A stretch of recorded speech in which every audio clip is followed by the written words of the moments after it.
रउरा सबके बीच में एगो नया भजन अनगौरा बाबा के विनय कुमार पाठक जी के आवाज में प्रभु फिल्म डुमराव के माध्यम से सुनी जा, देखी जा।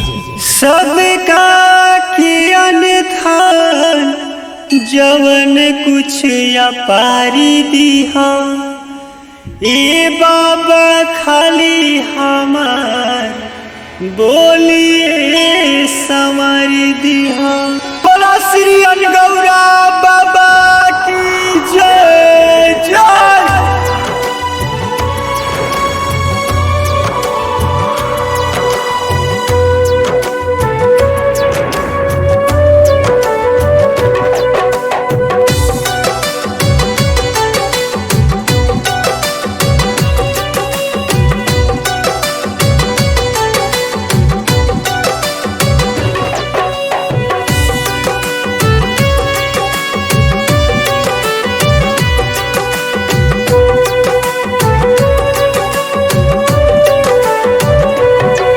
जय जय हो बाबा अनगौरा, आइल बानी शरण में रौरा, शरण में रौरा। जय जय हो बाबा अनगौरा, आइल बानी शरण में रौरा। मन में ललिसा जगल बाई बाबा, तनी फेर दीना हम पे ध्यान। अनगौरा राउर नाम जाने दुनिया जहान, कर कृपाए बाबा रौरा होई महान। अनगौरा राउर नाम जाने दुनिया जहान, करी कृपाए बाबा रौरा होई महान।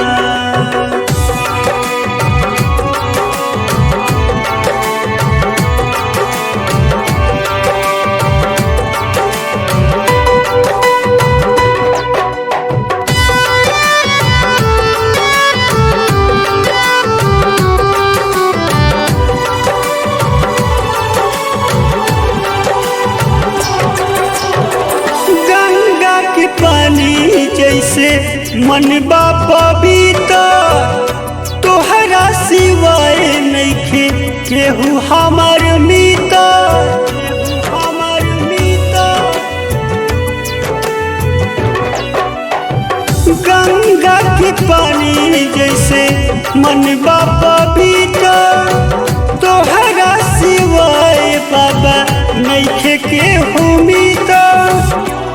लोग कहेला बछनी आए बाबा, पूरा कदी नहीं है अरमान।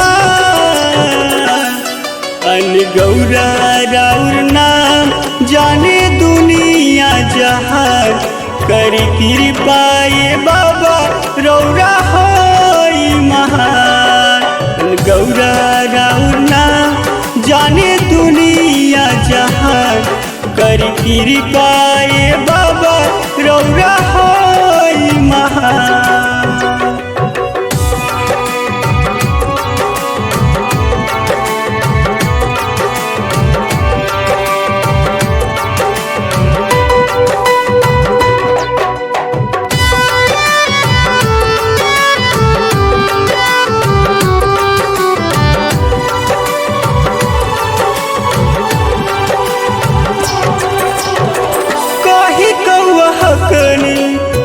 जरा लोग तन के कैसे मनाई बाबा हम अपना मन के, अपना मन के। कही कौआ हकनी जरा लोग तन के कैसे मनाई बाबा हम अपना मन के।